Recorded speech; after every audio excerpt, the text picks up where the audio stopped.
సనాతన ధర్మానికి స్వాగతం సుస్వాగతం. గురు పౌర్ణమి విశిష్టత గురించి, గురు పౌర్ణమి అంటే ఏమిటి, గురు పౌర్ణమి ఎందుకు జరుపుకోవాలి, ఈ రోజున ఏం చెయ్యాలో తెలుసుకుందాం.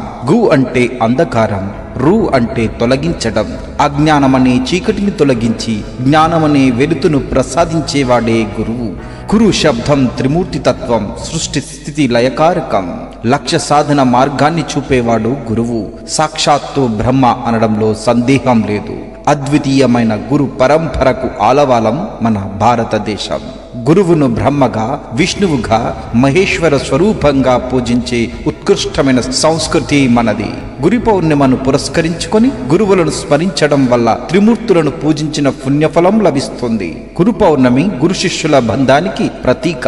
మన హిందూ పురాణాలలో ఇటువంటి సంబంధాలకు ఉదాహరణలు అనేకం చూడవచ్చు.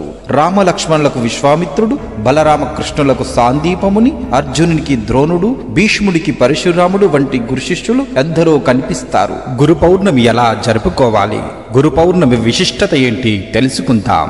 ఆదియోగి, ఆది గురువైన మహాశివుడు ఆషాఢ పౌర్ణమి నాడు సప్త ఋషులకు జ్ఞానబోధ చేశాడని శివపురాణం చెబుతోంది.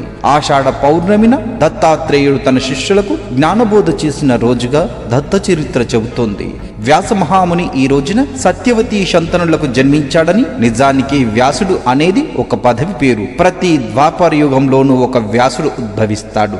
సాక్షాత్తు శ్రీమన్నారాయణుడే వ్యాసుడిగా అవతరిస్తాడు. అనంతంగా తిరిగే ఈ కాలచక్రంలో ధర్మం కృతయుగంలో 4 పాదాలతో, త్రేతాయుగంలో 3 పాదాలతో, ద్వాపరంలో 2 పాదాలతో, ఈ కలియుగంలో 1 పాదంతో నడుస్తుంది. కలియుగంలో మానవులు అల్పబుద్ధులు, అల్పాయువులై ఉంటారు. అందుకే మన ప్రాచీనులు పరంపర ప్రామాణికంగా అంగీకరించిన వేదాన్ని అధ్యయనం చేయలేరు, అర్థం చేసుకోలేరు. కొన్ని సంవత్సరాల తర్వాత ఆయన ఇదే రోజున వేదాలను ఋగ్వేదం, యజుర్వేదం, సామవేదం, అథర్వణ వేదాలుగా విభజించాడని ప్రతిది. ఆనాటి నుండి ఆయన్ను వేదవ్యాసుడుగా పిలవడం ప్రారంభించాడు.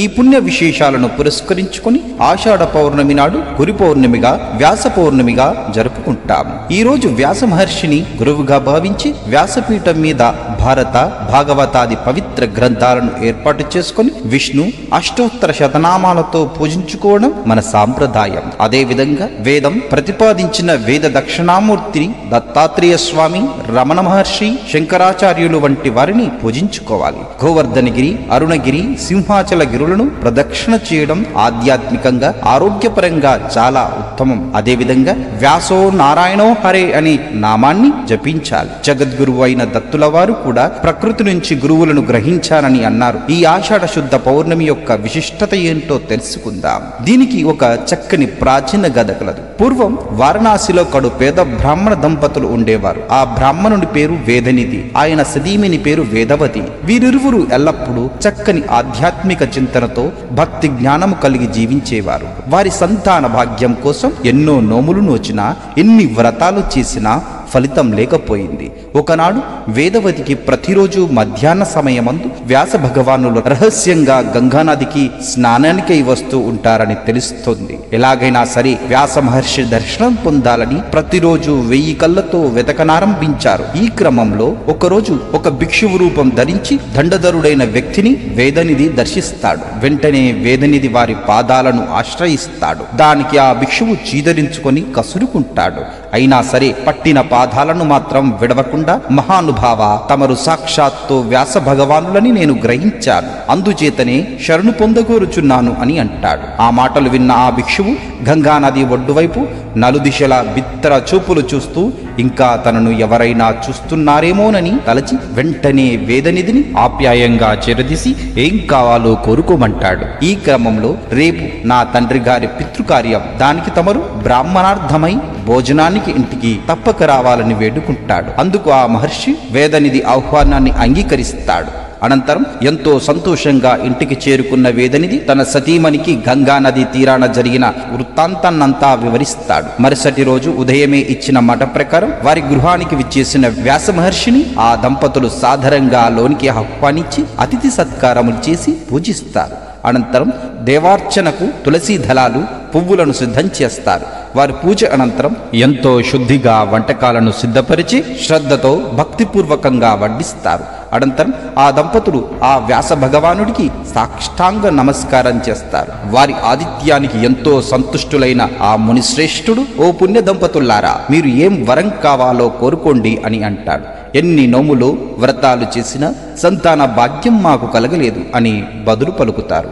అందుకు త్వరలోనే మీకు తేజోవంతులు ఐశ్వర్యవంతులు అయిన 10 మంది పుత్ర సంతతి కలుగుతుంది అని ఆశీర్వదిస్తాడు. ఆ క్రమంలో వేదనిధి వేదవతి దంపతులు వ్యాసముని అనుగ్రహంతో సుఖ సంతోషాలతో జీవిస్తారు. చివరకు విష్ణు సాయుధ్యాన్ని పొందుతారు. కాబట్టి వ్యాసపూర్ణ రోజున ఆ మునిని ప్రార్థించి ఆయన అనుగ్రహం పొందుదుముగాక.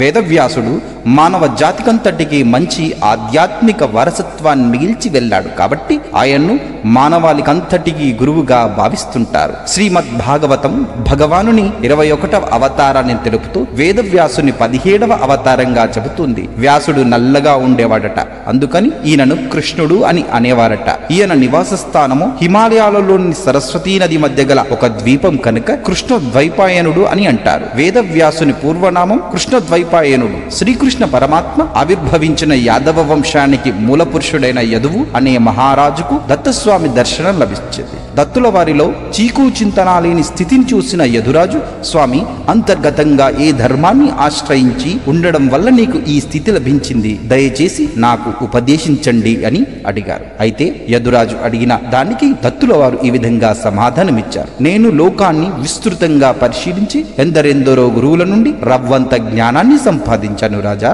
నాకు 24 మంది గురువులున్నారు అని సెలవిచ్చాడు. భూమి నుండి క్షమ పరోపకారత్వం, వాయువు నుండి నిస్సంగత్వం నిర్లైపత్వం, ఆకాశం నుండి సర్వ వ్యాపకత్వం, నీటి నుండి నిర్మలత్వం మాధుర్యం, అగ్ని నుండి తేజస్సు ఈశ్వరతత్వం, సూర్యుడి నుండి లోకబాంధవుడు సర్వలోకాలకు అతడొక్కడే, చంద్రుడి నుండి వృద్ధిక్షేల రూపుడు, పావురాల జంట నుండి కామ క్రోధాలకు వశమైనచో ఆత్మానురాగం కోల్పోతారని గ్రహించాను. కొండ చివ నుండి దైవికంగా లభించే దానికి తృప్తి చెంది ఆత్మనిష్ట కలవాడై ఉంటుంది.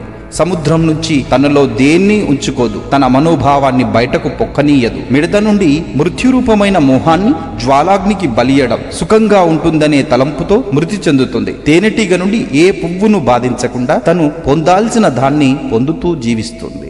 గజము నుండి తాను ఎంతో బలవంతుడని భావిస్తుంది, కానీ ఇతరులకు వశమవుతుంది. 9 నుండి లోకం చేత న్యాయాన్యాయాలు లెక్కించక అపహరించేవాడు కడు నీచుడు. లేడి నుండి అమాయకత్వంతో సంగీతం మోజులో పడి వేటగాడికి చిక్కుతుంది. వేశ్య నుంచి ధనాశతో భౌతిక వాంఛలకు శరీరాన్ని భ్రష్టు పట్టించుకుంటుంది. చేప నుండి చంచలత్వంతో ఇంద్రియ నిగ్రహాన్ని కోల్పోయి గాలానికి చిక్కుతుంది. లకుముకి పిట్ట నుంచి తనకు ఇష్టమైనది ఇతరులకు కూడా ఇష్టమైనది అని లెక్క చేయక పోటీపడంలో పొందే దుఃఖం. బాలుని నుండి యోగితో సమానుడు, పాపపుణ్యాలు ఎరగనివాడు. కన్య నుండి తనకున్న లేమిని కనబడకుండా కుటుంబ గౌరవాన్ని కాపాడుతుంది. శరకారుడి నుంచి ఏకాగ్రత, సర్పము నుండి శరీరం అశాశ్వతమని తనకంటూ ఒక గృహాన్ని ఏర్పరచుకోదు.